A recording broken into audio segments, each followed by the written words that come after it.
Hey, what's up, you guys? This is Brent Ford from El Cajon Valley High School, and today I'm showing you a little bit about my digital portfolio situation with my students. So I just created a Google Doc for my fifth period multimedia class, and I had the students post the links to their digital portfolios on here. So I just want to show you kind of what they are doing. Currently, here's a student that um, has added a tab here on their digital portfolio, which is essentially a Google site. Um, and you can add on tabs all the way across here called subpages. And those subpages can be labeled to be any one of your classes. And then underneath that subpage, I have them do the 10 activities that they're going to do in my class this school year. So anyway, they can decorate their backgrounds on their webpage, their digital portfolio, and then they can also post evidence of work. So, for example, here's the first one, which is the history of multimedia, and they had to make some sort of a timeline. And here's an image about the history of multimedia, and so they post that on there. So then I can see, on my end when I'm doing grading, it's easy enough to, go to this doc and click on any one of these kids' digital portfolios and say, did they do the history of multimedia? Okay, here it is right here. And then, for example, here's another one, the multimedia overview.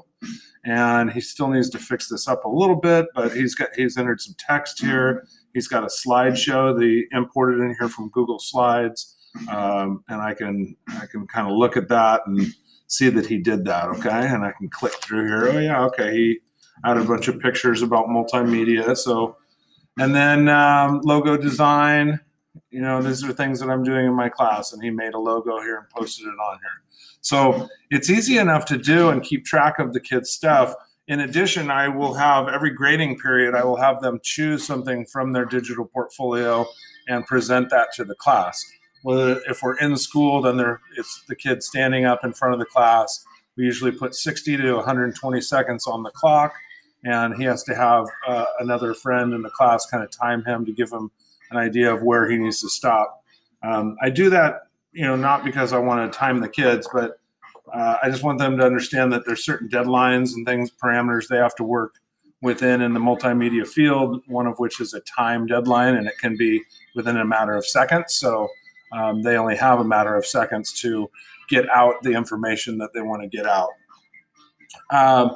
So anyway, that's a little bit about how I'm doing digital portfolios and how I'm using it in my class. It's really effective for me, and it's really kind of an easy one-stop shop that I can look at on here. The other cool thing is I tell the kids, so after if you get done with all these activities, then you can go back and you can post other examples next to your original example, and you can kind of show some growth in your work, which I think is really cool too. All right. If you have any questions for me, you can always hit me up on email. And check out the school website.